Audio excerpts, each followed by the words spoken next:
The day they bulldozed my great-grandfather's bridge was the day I decided to turn their $4 million lakefront resort into a muddy parking lot. It's 6 a.m. on a Tuesday. I'm sipping coffee on my dock when I hear the rumble of diesel engines through the morning mist. I see a bulldozer rolling toward the stone bridge my great-grandfather built with his own hands in 1923. The same bridge that connected our community for 100 years, the bridge that some power-hungry HOA president decided was an eyesore. But here's what Linda Prescott and her fancy HOA board didn't know about water rights in Texas. My great-grandfather didn't just build that bridge. He controlled the dam. And I just inherited something more powerful than any HOA bylaw: the legal right to drain their entire lake. Drop a comment. What would you do if someone destroyed your family's legacy? And where are you watching from? I want to see how many of you have dealt with these HOA tyrants. My name is Jake Morrison. I'm a civil engineer, and 3 months ago, I inherited the most beautiful piece of lakefront property you've ever seen. My great-grandfather, Samuel Morrison, built our family cabin back in 1920, right after he got back from the Great War. But the real masterpiece was the bridge. Sam didn't just slap together some planks and call it good. This man hand-cut limestone blocks from the local quarry and built a proper stone arch bridge that connected our side of the lake to the main road.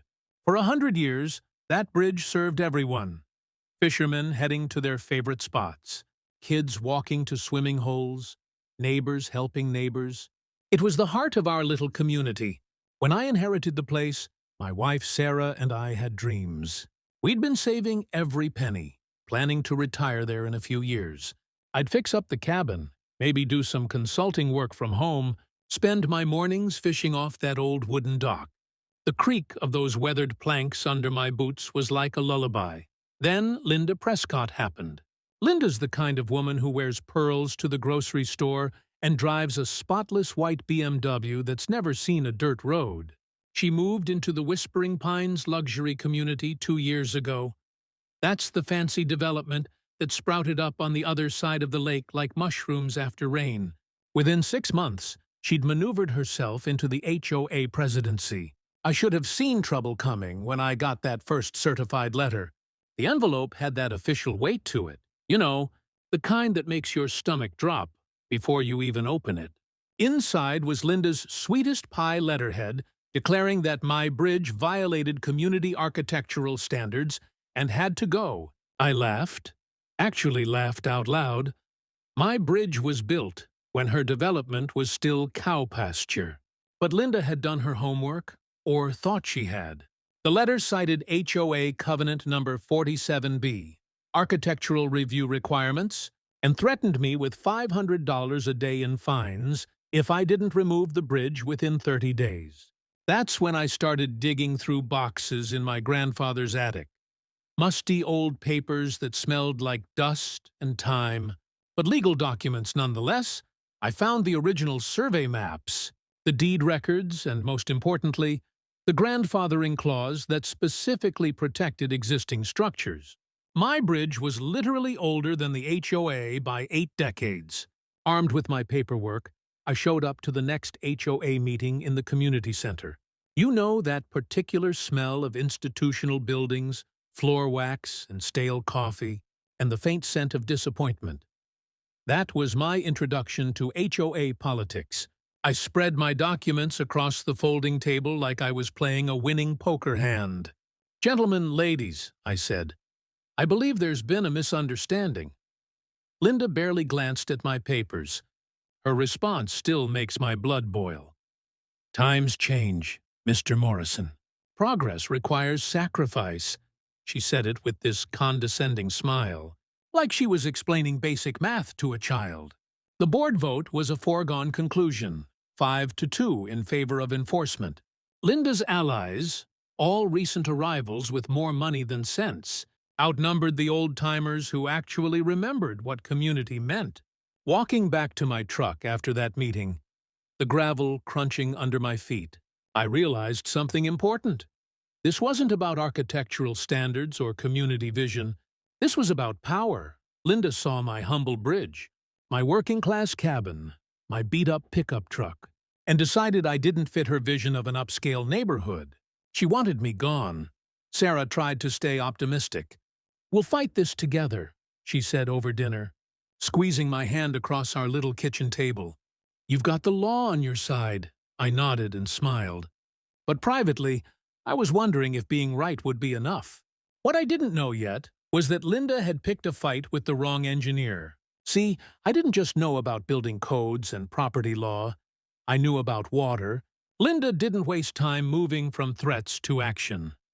3 days after that board meeting, I'm heading out to work when I spot two guys in matching polo shirts standing near my property line. Security guards at 7 in the morning on a Wednesday.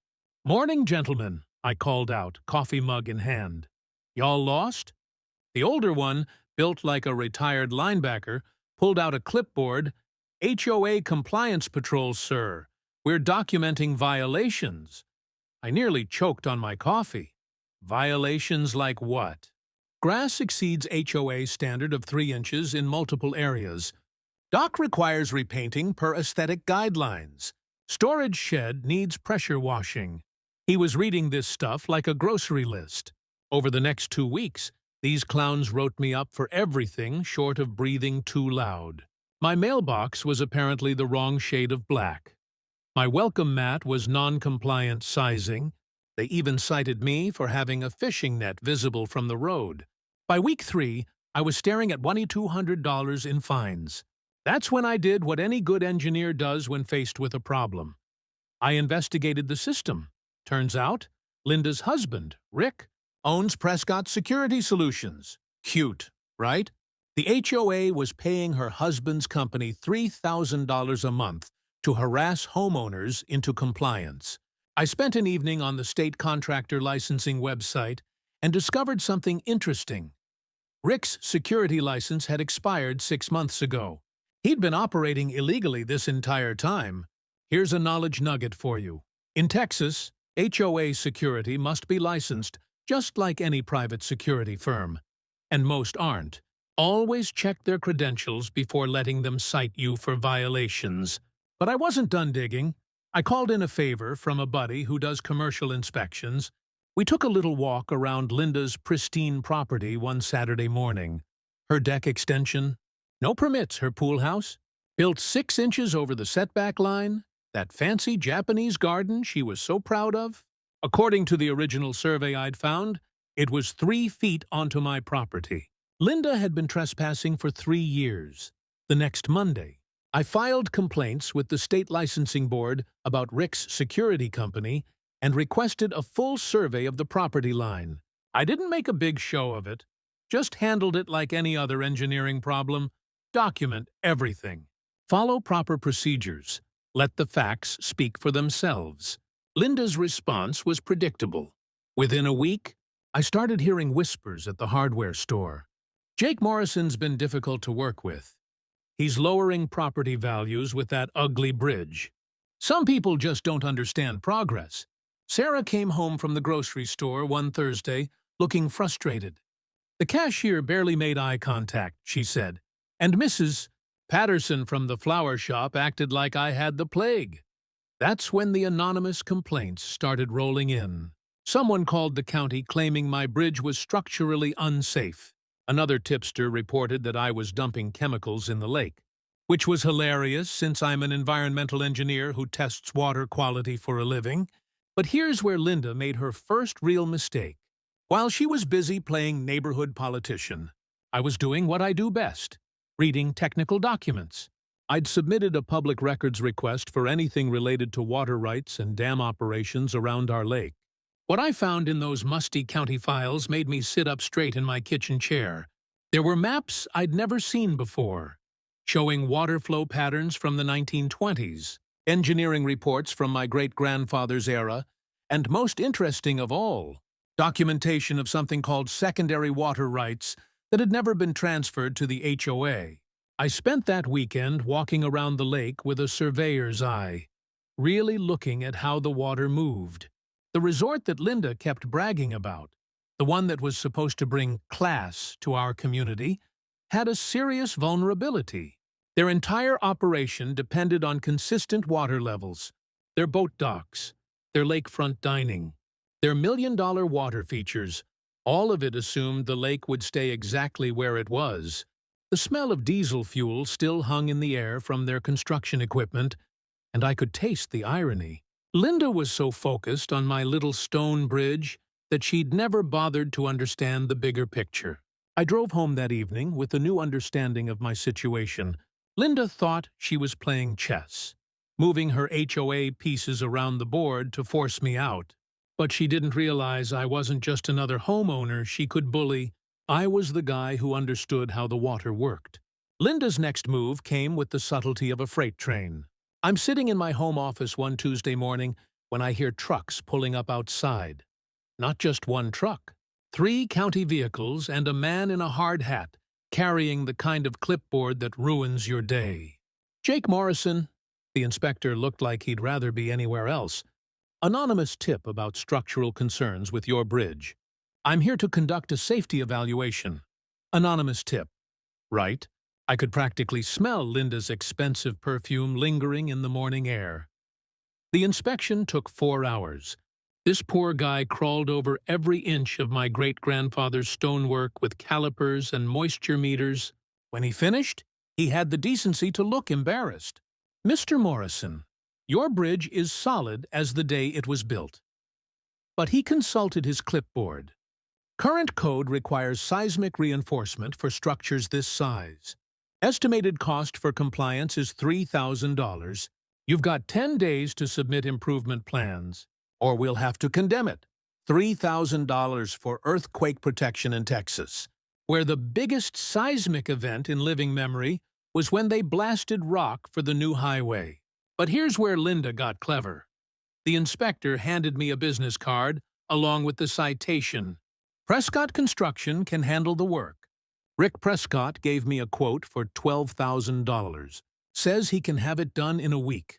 I stared at that business card like it was a snake.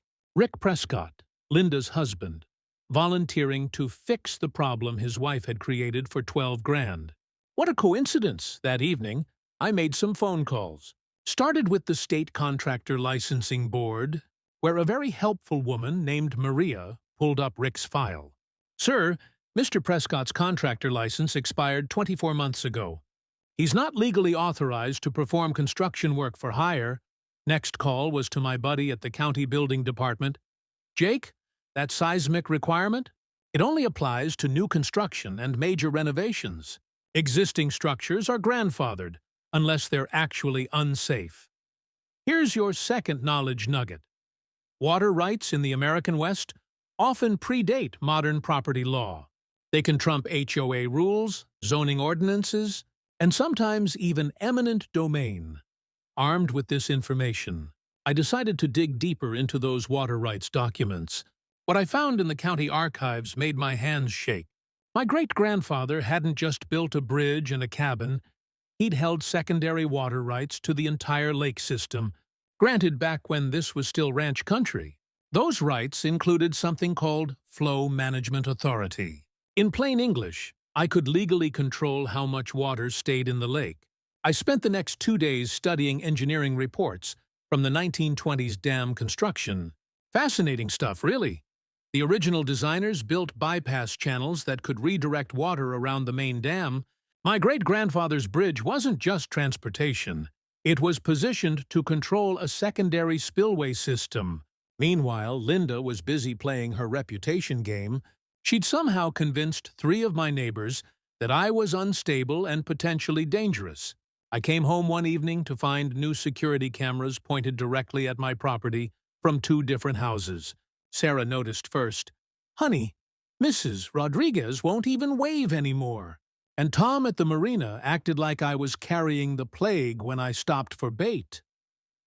The breaking point came when Linda filed for a restraining order, claiming I'd made threatening statements about the dam and posed a clear and present danger to community safety. The judge took one look at her evidence, which consisted entirely of my public records requests and my questions at HOA meetings, and tossed it out. But the damage was done. Half the neighborhood now thought I was some kind of unhinged domestic terrorist. That's when I made a discovery that changed everything. I was reviewing the resort's environmental impact study when I noticed something in the fine print. Their bank loan had very specific requirements about water levels. If the lake dropped below a certain depth, their entire $4 million loan would become immediately due. The resort's grand opening was 3 months away.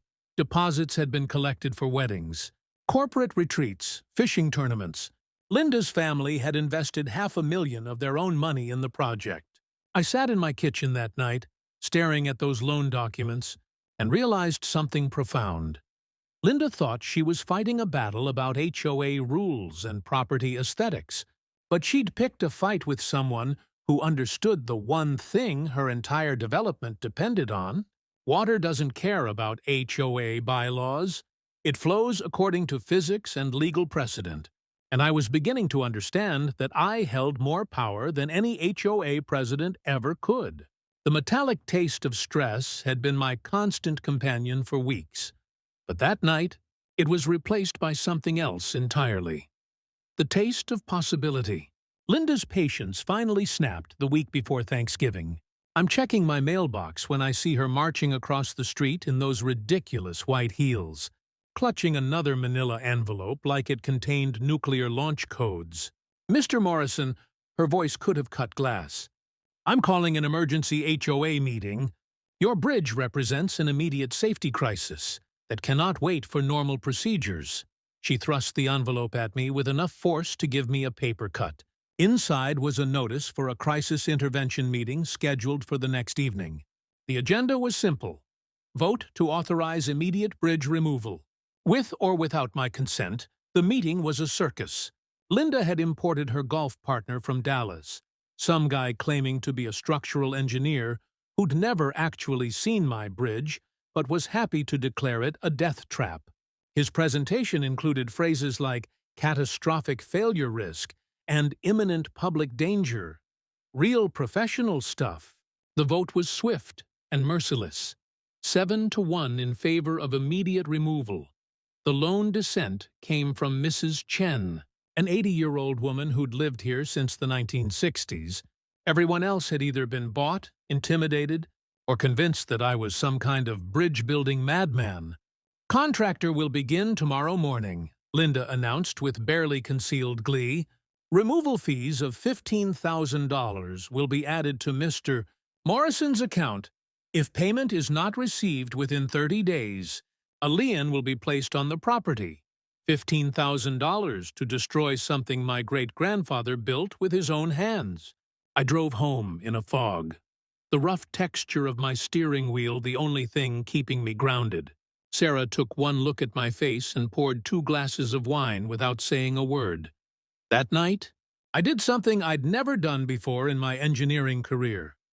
I filed an emergency injunction in county court, not because I was confident it would work, but because I was out of other options. The hearing was scheduled for 9 a.m. the next morning, exactly when Linda's contractor was supposed to start demolition. I walked into that courthouse at 8:30. Carrying a banker's box full of documents: water rights records, contractor licensing violations, evidence of HOA fund misuse, and structural reports proving my bridge was safer than most county roads. Judge Martinez listened for exactly 12 minutes before making his decision. Emergency injunction granted. 30-day temporary restraining order issued. "Mr. Morrison, you have 1 month to resolve this matter through proper legal channels." I called Linda from the courthouse parking lot. "Demolition's canceled," I said. "You might want to tell your contractor." The silence stretched so long I thought she'd hung up. "Then this is war, Mr. Morrison," she finally said. "I hope you understand that. Here's knowledge nugget number 3. Emergency injunctions can halt HOA actions if you can demonstrate immediate, irreversible harm, but you need documented evidence, not just angry feelings." That afternoon, I discovered something that made Linda's declaration of war feel almost quaint. I was reviewing HOA financial records, which are public documents. By the way, when I noticed some interesting discrepancies. Over the past year, Linda had authorized $30,000 in legal consultations and emergency contractor services. Every single payment went to companies owned by her husband or her brother-in-law. I spent the weekend playing forensic accountant, cross-referencing every payment with business licenses and corporate filings. Linda hadn't just been using HOA funds to harass me. She'd been treating the community treasury like her personal piggy bank. But the real revelation came when I found the lake's original engineering survey from 1923. My great-grandfather hadn't just built a bridge. He'd positioned it as a control structure for what the old documents called secondary flow management. The bridge wasn't just crossing the water. It was part of a larger water control system that included the main dam. I spent hours studying those faded blueprints, the musty smell of old paper filling my kitchen as I traced water flow patterns with my finger. The more I understood about the original design, the more I realized Linda had made a catastrophic error in judgment. She thought she was fighting some working-class guy with a stubborn streak, but my great-grandfather had been the chief engineer on this entire lake system. He'd built redundancy and control into every structure. Including his bridge that Sunday evening, I called my old professor from Texas A&M, a guy who specialized in historical water rights law. After I explained the situation, he was quiet for a long moment. "Jake," he finally said, "if what you're telling me is accurate, you don't just own a bridge. You own water management authority for that entire lake system. That's not an HOA matter anymore. That's federal water rights law." I hung up the phone and walked out to my dock. The taste of November air was sharp and clean, carrying the scent of coming winter. For the first time in months, I smiled. Linda had declared war, but she had no idea what weapons I was about to bring to the fight. The lake dropped exactly 18 1/2 inches over the next 6 hours.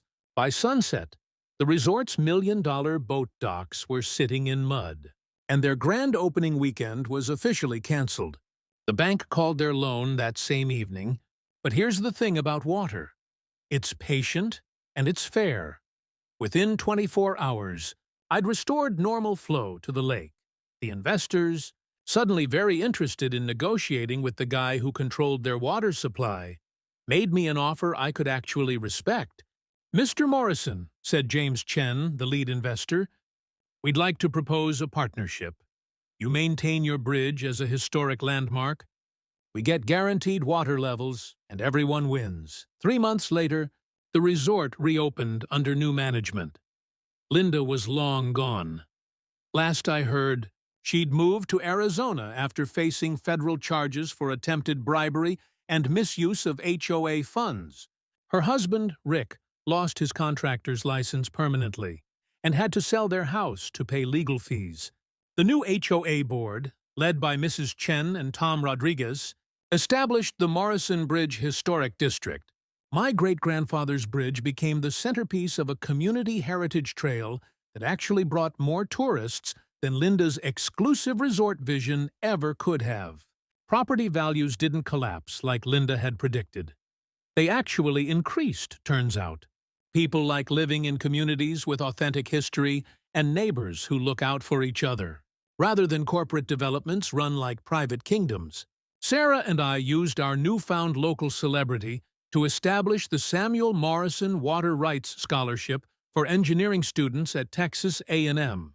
Funded by speaking fees from the dozen water rights conferences where I've told this story, it's already helped 5 kids study environmental engineering.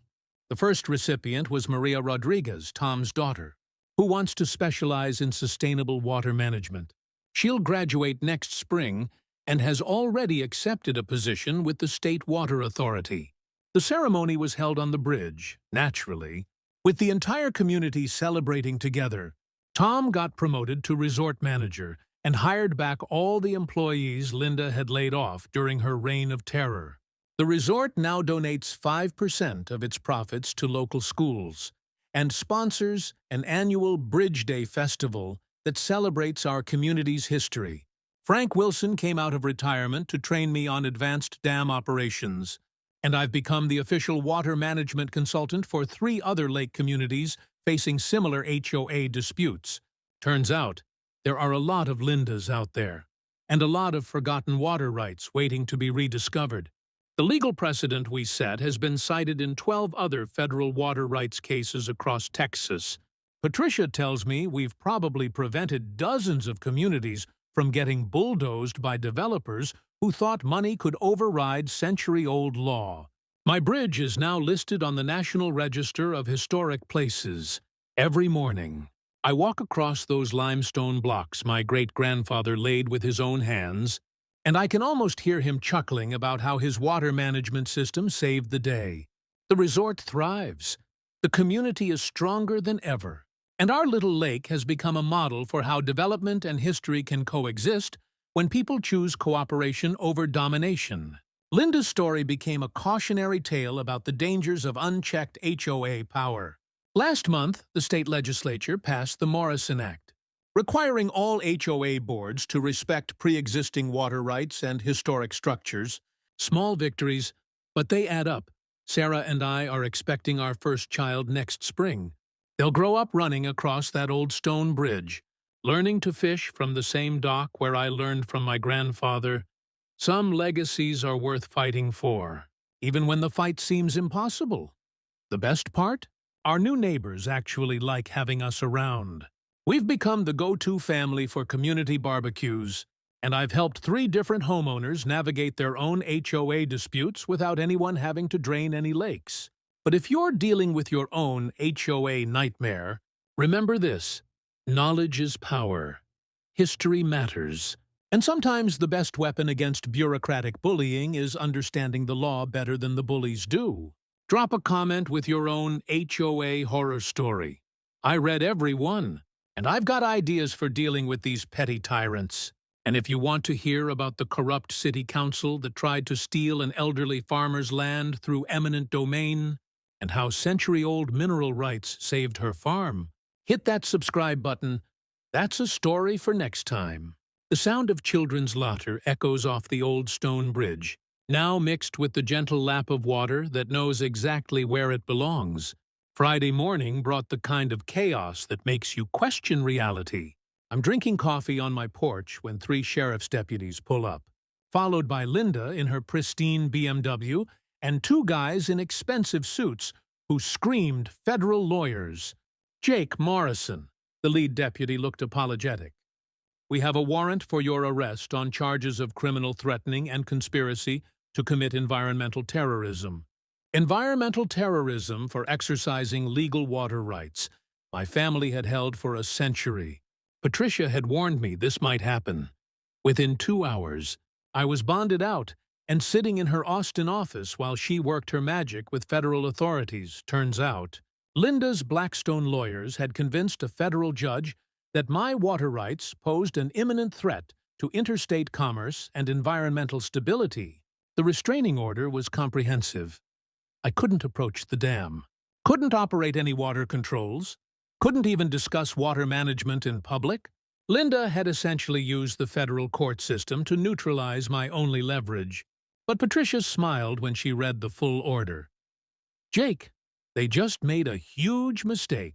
This restraining order acknowledges your water rights exist. They're just temporarily restricting them. That's federal recognition of your claim." Within 6 hours, Patricia had filed her own federal lawsuit asserting water rights violation under the Rivers and Harbors Act of 1899.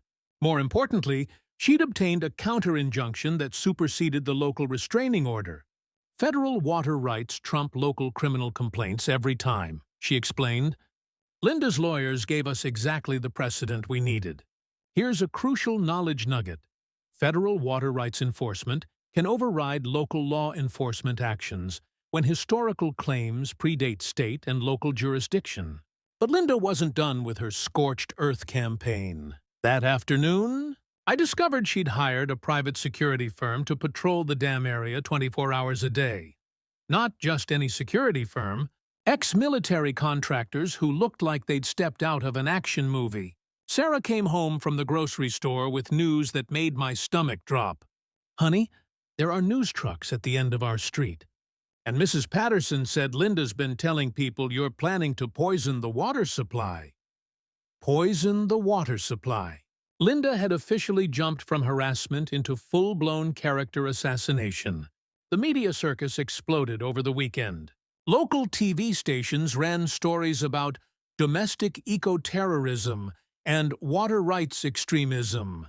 Linda appeared on 3 different news programs, playing the role of concerned community leader, protecting innocent families from a deranged individual with dangerous expertise. But the media attention worked both ways. By Sunday, property rights organizations from across Texas were calling to offer support. Environmental lawyers were volunteering their services. Even some resort employees were quietly reaching out to say they supported my position. The community was splitting down the middle.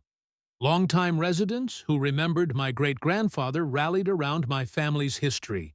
Newer residents, terrified their property values would tank. Sided with Linda's development vision, Monday brought the nuclear option Linda had been building toward. The HOA board called an emergency community protection meeting to authorize any and all measures necessary to prevent me from accessing the dam. They'd essentially voted to hire armed guards to stop me from exercising federally protected water rights. That's when Frank Wilson made a decision that changed everything. He called me at 6:01 in the morning with an offer that made my hands shake. "Jake, I've been operating this dam for 30 years. Never seen such a mess over something so simple. I'm retiring effective immediately. And I'm recommending you as interim dam operator under your water rights authority, interim dam operator with federal water rights and official operational authority." Linda's private security couldn't legally stop me from doing routine maintenance, including testing the secondary flow channels. The final piece fell into place when Tom Rodriguez called with information that would destroy Linda's credibility forever. He'd been wearing a wire during his conversations with the sheriff's department, documenting Linda's attempted bribery. "Jake, she offered me $15,000 yesterday. Said, if I could make it look like you sabotaged the controls yourself, she'd make sure I got a promotion and a raise. I've got it all recorded. $15,000 for false testimony." Linda had crossed from civil disputes into federal felony territory. That evening, I sat with Sarah on our dock, listening to the gentle lap of water against the pilings. The smell of approaching rain hung heavy in the air, and I could taste the electricity of the coming storm. "Tomorrow's the day," I told her. "Linda's made her choice, and now I have to make mine." Sarah squeezed my hand. "Your great-grandfather would be proud. Sometimes standing up for what's right means making hard choices." Tuesday morning dawned clear and cold, the kind of day that makes everything seem sharper. More defined, I arrived at the dam at 8 a.m. with Patricia, Frank, and a small army of media representatives who had been following the story. Linda was already there with her private security team, 3 sheriff's deputies, and enough lawyers to staff a small firm. She'd positioned herself between me and the dam controls like some kind of environmental custer making her last stand. "You will not pass," she announced to the gathering crowd, her voice carrying that particular pitch of desperation disguised as authority. "I am protecting this community from a dangerous individual who threatens our way of life." Channel 8 News had set up cameras. The county sheriff himself had come to oversee what everyone knew would be the final confrontation. Even some resort investors had driven down from Dallas, probably calculating how much money they stood to lose. I walked up to the concrete housing that concealed the bypass controls, carrying the folder containing a century of legal documentation and Frank's official letter transferring dam operation authority to me. "Ladies and gentlemen," I announced to the crowd, my voice carrying across the morning air, "I'm here to perform routine maintenance on secondary water management systems that have been operated by my family since 1923. Linda stepped directly in front of me, close enough that I could smell her expensive perfume mixed with the acrid scent of panic sweat. "I have a federal restraining order preventing you from approaching this equipment." Patricia stepped forward smoothly, handing a document to the sheriff. "Your Honor, That restraining order was superseded by federal water rights enforcement yesterday evening. Mr. Morrison has full legal authority to operate these systems. The sheriff read the document carefully, nodded, and stepped aside. Ma'am, he has federal jurisdiction here. You need to move back. That's when Linda truly lost it. This is insane. She screamed at the cameras. You're going to let this lunatic destroy a $4 million investment because of some piece of paper from 1923? People like him don't belong in our community. People like him, on live television, Linda had just revealed exactly what this fight had always been about. Not HOA rules or architectural standards or community safety. This was about class, about who deserved to belong in her vision of an exclusive lakefront paradise. I knelt down beside the concrete housing and began removing the access panel with tools Frank had provided. Each bolt came loose with the metallic ring of finality, and I could hear the crowd holding its collective breath. Mr. Morrison, called a reporter from Channel 8. Can you explain exactly what you're doing? I'm opening secondary flow channels that were designed by my great-grandfather in 1923, I replied, not looking up from my work. These channels allow controlled release of excess water during maintenance operations. Everything I'm doing is completely legal under federal water rights law and normal dam operation procedures. The access panel came free, revealing the massive brass wheel that controlled the bypass valves. Frank had oiled the mechanism the week before, and it turned with surprising ease for something nearly a century old. Linda made one final desperate attempt to stop me. Sheriff, he's going to drain our lake. He's destroying private property. Arrest him! Sheriff Martinez looked at her with the patient expression of a man who dealt with too many HOA disputes. Ma'am, this is federal jurisdiction and legal dam operations. I can't arrest a man for turning a valve he has legal authority to operate. I gave the wheel 3 full turns clockwise. Somewhere deep in the dam structure, century-old mechanisms responded exactly as Samuel Morrison had designed them. Water began flowing through the secondary channels with a deep, throaty rumble that seemed to come from the earth itself. The crowd watched in fascination as the lake level began dropping at a visible rate. Within 20 minutes, you could see the water line receding from the resort's dock pilings. Linda stood frozen, watching her $4 million investment literally draining away. When she finally spoke, her voice was barely a whisper. You can't do this. You can't just destroy everything we've built. I stood up, brushing dirt off my hands, and faced the cameras for my final statement. Mrs. Prescott, I offered you compromise. I offered you negotiation. I offered you respect for both your investment and my family's legacy. You chose war instead. This is what losing a water rights war looks like. The resort's boat docks were already becoming unusable. By evening, the entire shoreline would be exposed mud. Linda's grand opening, scheduled for the following weekend, would be a disaster. But the most beautiful sound of the morning wasn't the rushing water or the clicking cameras.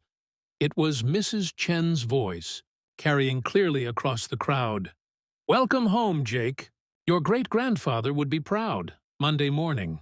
I drove to the county archives with the kind of focused intensity I usually reserved for major engineering projects. The clerk, a patient woman named Dorothy who'd been there since the Carter administration, helped me pull every document related to the 1920 dirt, 1920 syntheet to construction. What I found changed everything. Buried in a file marked Historical Water Management Lake Morrison System was the original construction contract, not just for the dam, but for the entire water control infrastructure. My great-grandfather, Samuel Morrison, wasn't just some farmer who built a bridge. He was the chief hydraulic engineer for the whole project.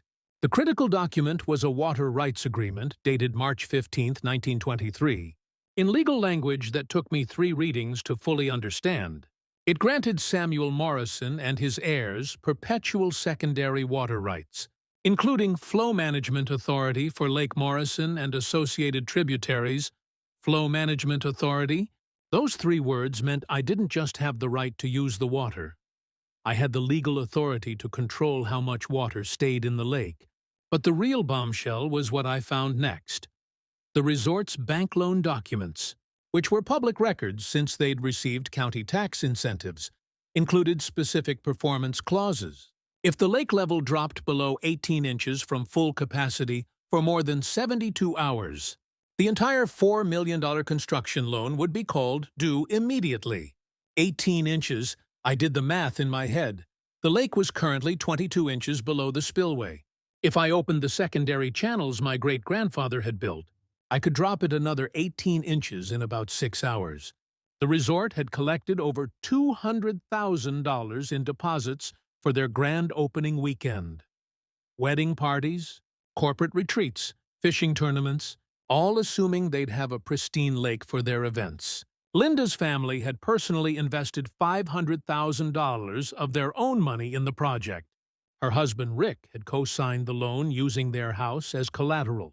I sat in that archive room, surrounded by the smell of old paper and bureaucratic dust, and realized I was holding a nuclear weapon in a water rights war. The moral weight of it hit me immediately. This wasn't just about Linda anymore. The resort employed 43 people. I'd checked. Waitresses, groundskeepers, boat captains, cleaning staff. Most of them were local folks who needed those jobs, but Linda had made this personal. She'd tried to destroy something that represented 4 generations of my family's history. She'd used community funds to line her own pockets. She'd turned neighbors against each other and treated our little lake community like her personal kingdom. I spent that afternoon walking around the old dam structure, really studying it for the first time as an engineer rather than just a nostalgic grandson. The 1920s construction was brilliant in its simplicity. Samuel Morrison had built manual bypass valves into the original design, hidden under decades of moss and rust, but still functional. The irony was perfect.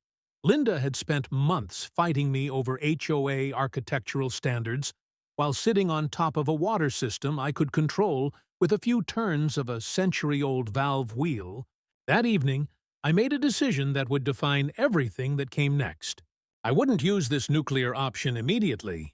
Linda deserved one final chance to step back from the brink.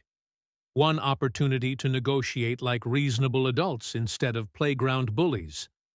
But if she refused, if she continued to push and escalate and try to destroy my family's legacy, well, Linda was about to learn that some wars aren't won by whoever has the most expensive lawyers or the fanciest development plans. Sometimes they're won by whoever best understands the physics of water and the weight of history. I walked back to my cabin that evening with a strange sense of calm. For the first time in months, I wasn't the underdog anymore. I wasn't the guy getting pushed around by petty authority and bureaucratic intimidation. I was the guy who could drain their lake. The next morning, I started assembling my team. First call went to Patricia Gomez, a water rights attorney in Austin who specialized in historical claims. Her reputation preceded her. She'd successfully defended ranchers against corporate water grabs and knew Texas water law better than most judges. "Jake," she said after I'd explained the situation, "if your documentation is solid, you're not just holding a strong hand, you're holding a royal flush in a game where everyone else thinks they're playing checkers." Patricia agreed to take the case on contingency, which told me everything I needed about her confidence level. She'd drive up the next weekend to review all the documents and assess our legal position. Next, I called Frank Wilson, the old-timer who'd been operating the dam for 30 years. Frank had actually worked alongside men who'd learned the system from my great-grandfather. "Your granddaddy was a smart man," Frank told me over coffee at the diner. "Built redundancy into everything. These new folks running the resort, they don't even know those bypass channels exist. Haven't been used since the drought of '86. Frank agreed to walk me through the entire system and explain exactly how the manual controls worked. More importantly, he confirmed that everything I wanted to do was not only legal, but well within normal dam operation parameters. My team was growing. Mrs. Chen, the elderly neighbor who'd been my only ally on the HOA board, introduced me to Tom Rodriguez, who worked maintenance at the resort. Tom was caught in the middle. He needed his job, but he'd grown up fishing off my great-grandfather's bridge and understood what it meant to the community. "Most of us employees know Linda's bad news," Tom confided. "She treats the staff like servants and the local contractors like dirt. But we can't afford to lose our jobs over principles." Sarah's sister, Monica, a paralegal in Dallas, volunteered to help with research. Within 2 days, she'd compiled a comprehensive file on Linda's financial irregularities and HOA violations. The evidence was damning. Linda had essentially been embezzling community funds for months. Here's what I learned about assembling a legal strategy. Water rights attorneys often cost $300 an hour, but historical claims can be worth millions if you have the documentation to back them up. Patricia laid out our negotiation framework during her weekend visit. We'd offer Linda a face-saving compromise. I keep my bridge. She gets architectural approval authority for all new construction. The resort gets guaranteed minimum water levels for their operations. And Linda gets to claim victory for preserving community standards. But we also prepared the nuclear option. If Linda refused to negotiate, I had the legal authority to exercise my water management rights. Patricia explained that this could include routine maintenance of the secondary flow channels, which happened to involve releasing enough water to drop the lake level below the resort's lone trigger. The beauty of it was the timing. Spring runoff season was ending, which meant any water I released wouldn't be naturally replenished for months. By the time the lake refilled, the resort would have missed their entire summer season. Frank walked me through the mechanical process on a quiet Tuesday morning. The bypass valves were hidden under a concrete housing that looked like part of the original dam structure. "Your granddaddy designed this so it could be operated by one man with basic tools," Frank explained. "Turn this wheel clockwise. Water flows through the secondary channel. Turn it back. Flow stops." I practiced the motions until I could operate the system with my eyes closed. The wheel turned with surprising ease for something that hadn't been used in decades. A testament to Samuel Morrison's engineering. We established our timeline. I'd give Linda one final opportunity to negotiate at the next HOA meeting. A clear, reasonable offer delivered in front of witnesses. If she accepted, everyone wins. If she refused or escalated further, I'd exercise my water rights. The following Monday morning, Monica had prepared all the documentation we'd need for media attention. Property records, water rights certificates, evidence of Linda's financial misconduct, and a clear timeline showing her escalating harassment. If this went public, we wanted the narrative to be crystal clear. Reasonable homeowner versus corrupt HOA president. Sarah and I spent Sunday evening on our dock, watching the sunset paint the lake golden red. The sound of water lapping against the pilings was peaceful, but I could hear the undercurrent of change coming. "Are you sure about this?" Sarah asked, her hand finding mine. I squeezed her fingers and tasted the evening air, sweet with the promise of summer. Linda made this choice when she decided my family's legacy was disposable. I'm just making sure she understands the consequences. Tomorrow, Linda would get her final chance to end this war she'd started. After that, the lake would decide who really had the power here. Linda must have sensed something was coming. 3 days before the scheduled HOA meeting, I got a call from Patricia with news that made my coffee taste like ash. "Jake, they've hired Blackstone and Associates out of Dallas. That's a $2,000 an hour law firm that specializes in crushing property rights claims. Someone's very serious about this fight." Blackstone had immediately filed motions challenging my water rights documentation, claiming the 1923 agreements were archaic and superseded by modern zoning law. They'd also requested an emergency hearing to have my injunction dissolved, arguing that I posed an environmental threat to the lake ecosystem, but Linda's desperation was showing in other ways, too. Word around town was that she'd been making calls to resort investors, spinning wild stories about my terrorist threats and plans to sabotage the development. The paranoia was getting to her. Thursday evening, She called her own emergency HOA meeting. The agenda was simple: declare me a clear and present danger to community safety and authorize all necessary measures to protect the resort investment. I walked into that meeting with Patricia, Frank, and a folder full of documents that could end Linda's reign permanently.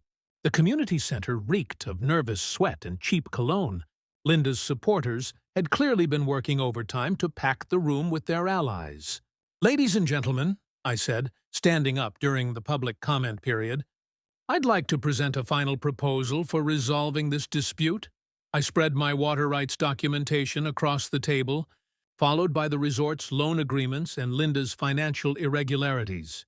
I keep my bridge as a historically protected structure. In exchange, I guarantee minimum water levels for resort operations and support architectural review for all new construction. The room went dead silent. You could practically hear Linda's brain processing what she was seeing.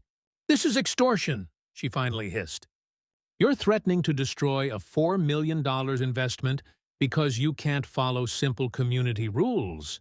Patricia stood up smoothly. "Mrs. Prescott, my client isn't threatening anything. He's offering to guarantee your water supply in exchange for respecting his grandfathered property rights. That's called negotiation." Linda's face turned the color of boiled lobster. "I don't negotiate with terrorists. This board will not be held hostage by environmental extremism." That's when Frank Wilson cleared his throat. "Ma'am, with respect, Jake's got legal authority over secondary water management that predates your development by 80 years. This isn't extremism, it's property law." The vote was swift and predictable.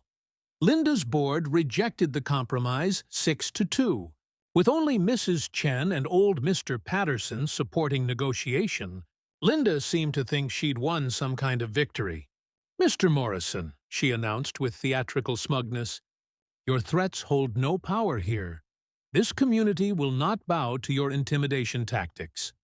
Walking out of that meeting, the crunch of gravel under my boots sounded like a countdown timer. Linda had been given every opportunity to end this reasonably. She chose escalation over common sense. The next morning brought news that confirmed Linda's desperation had reached new heights. Tom Rodriguez called me before dawn, his voice tight with worry. "Jake, you need to know Linda offered me $10,000 cash to sabotage the dam controls. Said it would look like equipment failure and you'd get blamed for any damage." $10,000? Linda was so terrified of losing control that she'd moved from harassment to attempted bribery to outright sabotage. "What did you tell her, Tom?" "Told her I'd think about it." Then I called the sheriff. "They're opening an investigation, but wanted me to let you know she's getting dangerous." That afternoon, I got a visit from Deputy Martinez. Linda had filed a new complaint, claiming I'd made specific terrorist threats against the dam and resort. The deputy was professional, but clearly skeptical.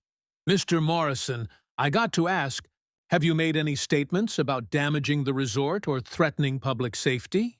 I handed him copies of all my legal documentation and Patricia's contact information. "Deputy, everything I plan to do is completely legal under state water rights law. If Mrs. Prescott considers legal dam operations to be terrorism, that says more about her understanding of the law than my intentions." After he left, I called Patricia with an update. Her response was swift and decisive. "Jake, attempted bribery and false police reports cross a line. We're filing federal charges under water rights interference statutes, but more importantly, you need to move fast. If Linda's this desperate, she might try something that actually is illegal." That evening, I sat on my dock, watching the sunset and tasting the metallic edge of adrenaline.